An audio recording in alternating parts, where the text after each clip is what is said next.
ৰতনপুৰত জঘন্য ঘটনা। 3 সন্তানৰ মাতৃক ধৰ্ষণ ই-ৰিক্সা চালকৰ।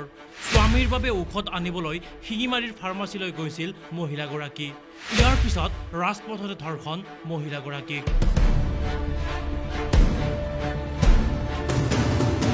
ঘটনা অনুসৰি মহিলাগৰাকীয়ে স্বামীৰ বাবে ঔষধ আনিবলৈ গৈছিল শিঙিমাৰীৰ এখন ফাৰ্মাচীলৈ।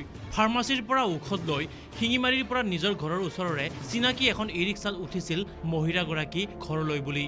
ঘৰ অভিমুখে আহি থকা অৱস্থাত ই-ৰিক্সা চালকজনে মহিলাগৰাকীক ভুল পথেৰে আনি গধূলিৰ সময়ত নিৰ্জন ঠাইত মহিলাগৰাকীৰ হাত ভৰি বান্ধি বলপূৰ্বকভাৱে ধৰ্ষণ কৰে ই-ৰিক্সা চালক ৰহমত উল্লাই।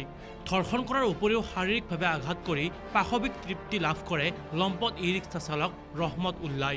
এই জঘন্য ঘটনা সংঘটিত কৰি লম্পট ৰহমত উল্লাই অচেতন অৱস্থাত নিশা মহিলাগৰাকীৰ বাসগৃহৰ পথত পেলাই থৈ যায়।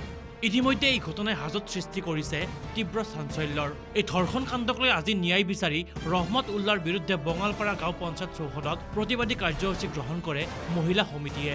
ইতিমধ্যে ঘটনা সন্দৰ্ভত ভুক্তভোগী মহিলাগৰাকীয়ে লম্পট ৰহমত উল্লাৰ বিৰুদ্ধে হাজো আৰক্ষী থানাত দাখিল কৰিছে এজাহাৰ।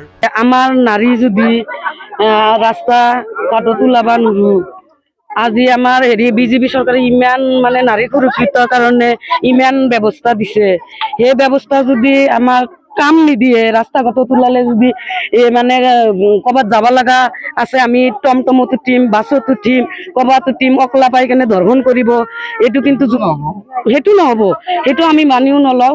গতিকে সেইকাৰণে আমাক অতি শীঘ্ৰে ৰহমতুল্লাক গ্ৰেপ্তাৰ কৰিব লাগে আৰু আমাক অতি শীঘ্ৰে ন্যায় দিয়াৰ ব্যৱস্থা কৰি দিব লাগে প্ৰশাসনে।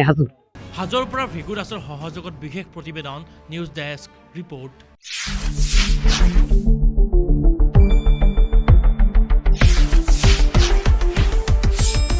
শুদ্ধ আৰু বিস্তৃত বাতৰিৰ বাবে চাই থাকক নিউজ ডেস্ক ৰিপৰ্ট।